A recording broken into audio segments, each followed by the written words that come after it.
Donc à vous, mais moi je vous dis, osons réaliser nos rêves. C'est le plus important.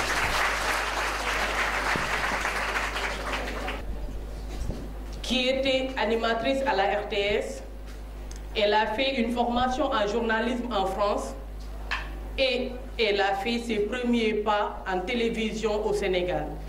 Elle était animatrice à Kinkeliba et présentait la rubrique mode avant d'aller à la TFM pour servir en tant que journaliste et présentatrice de l'édition de 20h. Je veux appeler Léa Soukeyna.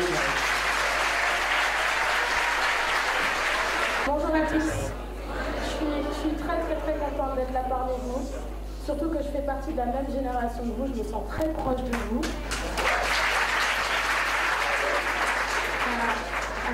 C'est très dur pour moi de me sentir légitime à cette place avec des femmes de talent, avec une carrière aussi remplie.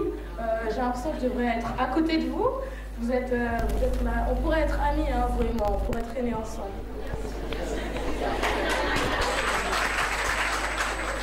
Je suis d'autant plus honorée de parler en présence de la grande Sorna Diamba, qui est vraiment, en dehors de l'affection que je lui porte, c'est un modèle pour moi. Elle fait partie des gens qui m'ont donné envie d'exercer ce métier. Vous nous avez laissé un héritage énorme, ça va être très compliqué d'essayer de faire, allez, pas de vous égaler, ce serait prétentieux.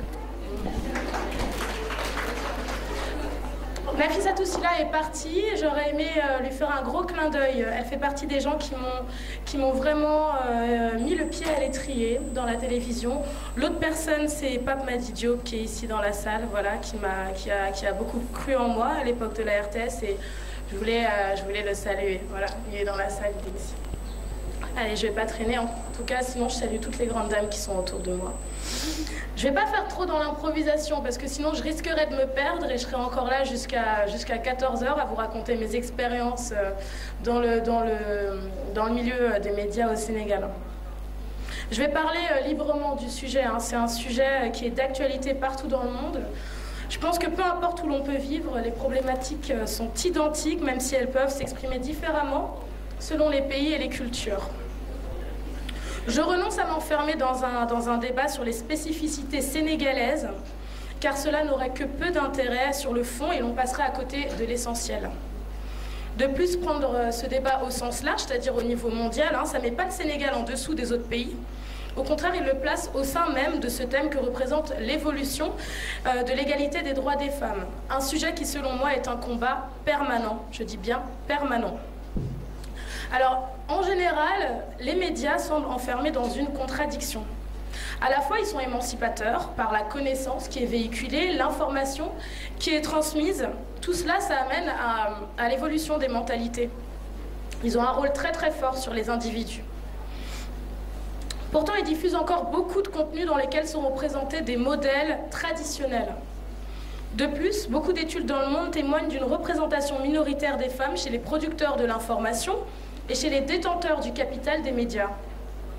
Pour faire simple, peu de femmes sont aujourd'hui à la tête de groupes de presse. J'en profite pour saluer la grande Kumbaga Olosek qui n'est pas là, mais je la félicite pour avoir créé le groupe Go Média. Alors pour revenir à la problématique de la place des femmes dans les médias, je pense qu'il serait prétentieux pour moi de vous apporter des réponses sur ce sujet. Je suis très nouvelle dans le milieu des médias au Sénégal à partir du moment où j'y travaille depuis 5 ans. Et donc je peux pas me mesurer là, c'est hors compétition. Mais je vais quand même essayer de vous apporter des réponses et surtout de poser les questions qui me semblent pertinentes. Le monde du travail et des médias n'est pas en dehors du monde, mais bien un miroir du monde. Dans le monde des médias, on pourrait s'attendre, plus qu'ailleurs, à être en face de personnes qui soutiennent une émancipation de la femme. À titre anecdotique, il y a eu des anecdotes, donc je vais sortir mon anecdote. Alors, à mon retour de congé maternité, on m'a posé la question suivante.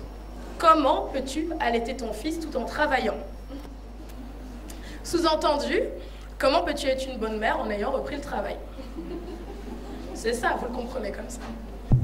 Le stéréotype passe par une naturalisation des rôles en invoquant l'allaitement. Le fait est qu'il n'y a pas, en fait... Ah oui, or, j'ai allaité mon fils jusqu'à ses 10 mois. Anecdote. Le fait est qu'en fait, il n'y a pas de contradiction entre le fait d'être une mère et de travailler, l'un n'empêche pas l'autre. Par contre, le stéréotype qui perdure, c'est celui-ci. La place d'une mère se limite au foyer. Comme si une femme, contrairement aux hommes, ne peut cumuler plusieurs identités.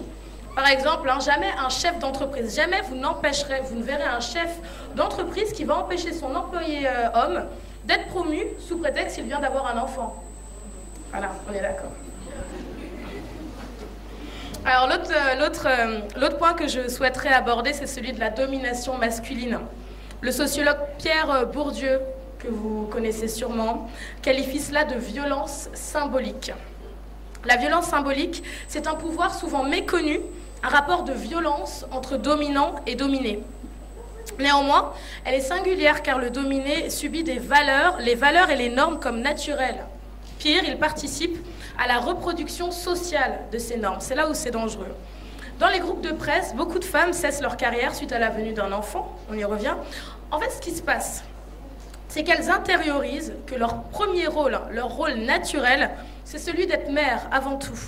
Ces femmes ne voient pas cela comme un rapport de genre ou une domination masculine.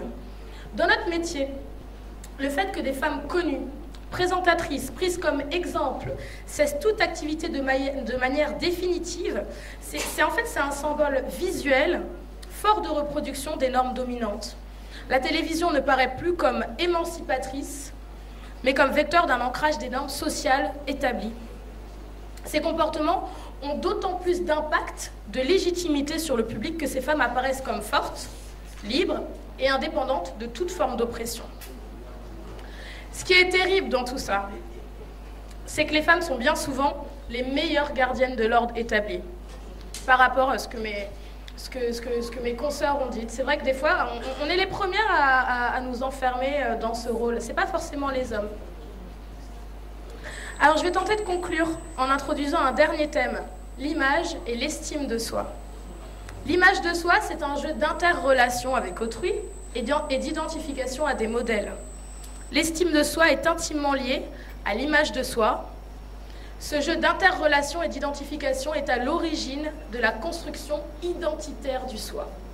Ces modèles d'identification pour une future journaliste, j'espère qu'il y en a parmi vous qui seront mes futurs collègues. Pour une future journaliste, donc, se résume au monde extérieur où les normes et les valeurs dominantes sont masculines. Par conséquent, les femmes doivent s'adapter à une identité nouvelle qui comprend un changement de valeurs et de comportements usuels. À toutes celles qui m'écoutent, je vous souhaite tout d'abord une excellente journée de la femme. La femme d'aujourd'hui est une femme nouvelle qui peut réussir si elle s'en donne les moyens. Encore une fois, tout ce débat est mondial. Je ne me limite pas au Sénégal. Toutes les sociétés du monde sont dans ce processus d'évolution et aucun pays aujourd'hui ne peut se vanter d'être un modèle dans l'égalité homme-femme. N'oublions pas que chaque pays a sa propre histoire, sa propre culture et que, bien que les avancées ne soient pas les mêmes partout, on en convient, tous ces pays, je pense, tous ces pays du monde sont entrés dans un processus de l'émancipation de la femme. Merci à tous de m'avoir écouté, vraiment. Merci encore.